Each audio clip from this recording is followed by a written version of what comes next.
And Mast lost both his legs to an IED while deployed in Afghanistan and knows all about fighting our enemies. What do you think the diplomatic message is to, I guess, Iran and North Korea, Congressman?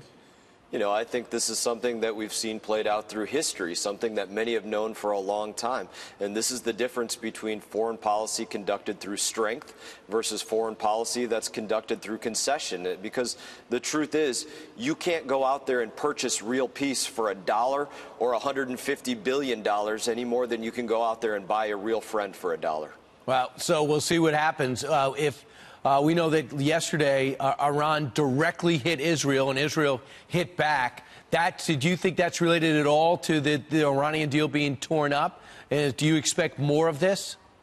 This is not related to the Iran deal being torn up. This is something that's related to the Iran deal and its concessions. The fact that the previous administration was allowing for the expansion of Iran throughout the Middle East, through Lebanon, into Syria, in the other direction into Iraq, allowed them to get onto Israel's borders unchecked, and not just through the auspices of Hezbollah, but we're talking about the Iranian Revolutionary Guard being on their borders. These are actually, Iranian forces under the flag of Iran, being there fighting our closest ally.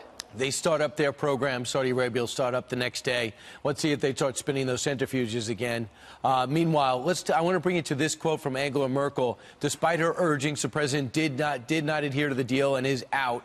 He says it's no longer such that the United States simply protects us, but Europe must take its destiny in its own hands. That's the task of the future.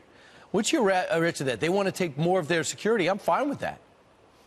I think what they're missing is that we don't make peace with current enemies. We make peace with former enemies, and if they're failing to recognize that Iran is still a current enemy, then they're going to fail in this endeavor. Well, we'll see what happens.